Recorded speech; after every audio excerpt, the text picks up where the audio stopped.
Hello everyone. Today we will start a new chapter, that is structure of atom. This is the fourth chapter of your NCERT book. Now at first see what is the structure of atom. In this lecture or in this chapter we will learn about the structure of atom and we also learn how we get that structure. Okay, before that we have to see what is structure. Everything around us have a specific structure. As we assume the building have a specific structure. Likewise, bridge have a different structure, whether towers have a different structure, vehicles have different structure. So everything around us have a different structure which is used to recognize that object. Correct? Similarly, atom also have a specific structure. Correct? Now you pause the video and think what should be the structure of atom according to your knowledge. Whatever you learn about the atom, use that and imagine what should be their structure. Correct? Then only we will proceed. Think about it. You can draw it on your notebook. According to you, what should be the structure of atom? Whatever you learn till that, use that data and observe what should be the structure of atom. Now come to the structure. This is a rough structure of atom. What it states that atom is consist of three particles. These are electron, proton and neutron. Correct? These three particles are also called subatomic particles. Now see, proton and neutron exist in the nucleus. Nucleus means it exists at the center of atom, that is called nucleus. Correct? So proton and neutron exist in nucleus, where electron revolve around the nucleus in different orbitals. Correct? Correct. So what it state, proton and neutron will live in the nucleus, whether electron will revolve around the nucleus. Correct. Now we will discuss what is the characteristic of these subatomic particles. What is the electron, proton, neutron, what should be its behavior or what should be its character. Okay, now come to the characteristic of subatomic particles. Now see, neutron, its location is nucleus, its mass is 1 atomic mass unit. One atomic mass unit means AMU, which is also called unified mass. Correct? You already covered it in your last chapter. Correct? So one unified mass means 1 AMU. Correct? The charge on neutron is 0. That's why we call it neutral. And whether proton also exists in nucleus, its mass is 1 AMU and it contains positive charge, plus 1 charge means positive charge, plus 1 electronic charge. Correct?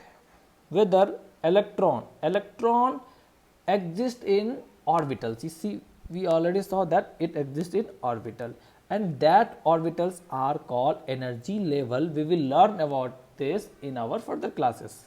So this electron cloud in energy level. What is energy level? Orbitals. These orbitals are also called energy level. Correct?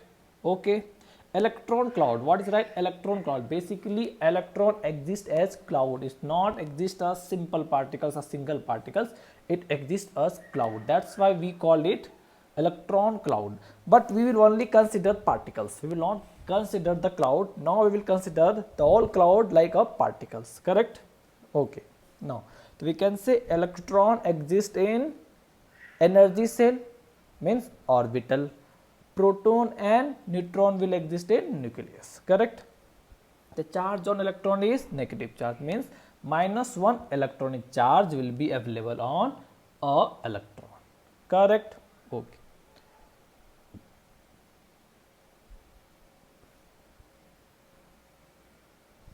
Now we will see the discovery of electron. How electron get discovered? So electron is discovered by J.J. Thomson. Now see what they did. To discover the electron, what they did, they take a discharge tube. This tube is called discharge tube, and put two electrodes at both the end and supply charge to, means attach these two electrodes to the cell. Okay. Now they supply negative charge on one electrode and negative charge on one electrode and positive charge on another electrode. The negative charge electrode are called cathode, whether positive charge electrodes are called anode. Correct? Now after that they apply a high voltage. That voltage is approximately 1000 volt. A 1000 volt voltage potential difference or voltage is applied to the electrode which are available at the end of discharge tube, and they also reduce the pressure up to 10 to power minus 2 atm. Atm means atmospheric pressure. Correct? So what they did, they apply two electrode and then provide negative charge on one electrode, positive charge on another electrode, and then supply a potential difference of 1000 volt and reduce the pressure of discharge tube. They observed that a ray generated inside the discharge tube. Correct? For the further confirmation, they make a hole in the anode. See here, these are the hole made by scientists. They made a hole in electrode, and what they observe before that they apply a fluorescent material. What is fluorescent material? Fluorescent materials are the material which glow after absorbing light or electromagnetic wave. So what they did, they make a hole in the electrode and apply fluorescent material and the wall just behind the anode. Then when they apply the high voltage, they observe that these fluorescent materials start glowing, which indicate that some particles is colliding with these fluorescent material. Correct? Which indicate the rays which is generated in the discharge tube is consist of stream of particles which is negatively in charge, and these negatively charged particles are called electron. Correct? Is it correct? What they observed? They observed a ray is traveling from cathode to anode inside the discharge tube that strike on the fluorescent material which glow, which indicate that these rays are made up of negatively charged particles. Correct? And these negatively charged particles are electron. Is it correct? Okay. Now here is the description about discovery of electron. Electron is discovered by J.J. Thomson. The tube is connected to vacuum pump to control the pressure. You can see here the vacuum pump. This is the vacuum pump.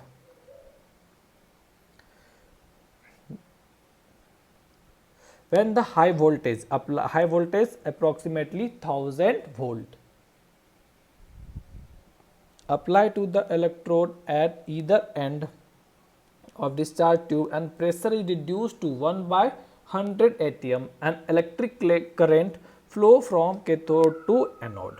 The current flow through a stream of particles moving in the tube from negative electrode to positive electrode. These are called cathode rays. Okay, see this. These rays are called cathode rays. Why it's called cathode rays? Because it is generated from cathode. That's why we call it cathode ray. Okay. Okay, these are called cathode rays because it starts from cathode. The flow of current from cathode to anode can be further checked by making hole in the anode and coating the tube behind the anode with the fluorescence material zinc sulfide. Zinc sulfide is the fluorescent material which is used to coat the back side of discharge tube to check the particles, correct? These are the fluorescent material. And what is the fluorescent material? That is zinc sulfide. And what is the definition of fluorescent material? That is the material which will glow after absorbing energy from light or electromagnetic wave, correct? When the ray after passing through the anode strike the zinc sulfide coat, a bright spot on the coat is developed, correct? Now this is the discovery of electron. Now come to the discovery of proton. See this, like the discovery of electron, they use same setup for the discovery of proton, but this time they make hole in the cathode. In discovery of electron, they make hole in the anode, but this time they make hole in the cathode. Now same setup is applied, and they also apply high voltage and low pressure. Then again they observe that another type of rays is generated which is observed by the red glow. This time what they did, they applied the fluorescent material which they applied behind the anode. Here behind the anode, the same material they applied behind the cathode. Okay, so when the rays travel from positive end to negative end, they collide with that end and glow, that which will give a red glow, correct? Which confirm that a ray is traveling from positive end to negative end, and that rays is also consist of particles or a stream of particles which is positive in charge, and that positively charged particles are called proton, correct? And the rays which is generated, these rays are also called anode rays because it is generated from anode, correct? What they did, at first they used the same setup. In this time they apply fluorescent material on the wall of discharge tube just behind the anode, see here, cathode, just behind the cathode they apply the fluorescent material just behind the cathode, correct? Then they apply higher voltage and low pressure, then another ray is generated in the discharge tube which travel from positive to negative end and collide to the fluorescent material and glow red, okay, which confirm that these rays are made up of particles which is positively in charge, and that positively charged particles are called proton, correct? And these rays are called anode rays. Now here is description. Proton is discovered by Goldstein. He used a perforated cathode. What is the meaning of perforated cathode? You can see perforated cathode means cathode containing holes, that are called perforated cathode. On passing electrical discharge at low pressure, he observed a new type of rays streaming behind the cathode. These rays were named anode rays or canal rays, and these rays consist of positively charged particles, and that positively charged particles are proton, correct? Here we covered up to the discovery of electron and proton. Now in the next lecture we will start the model of atom.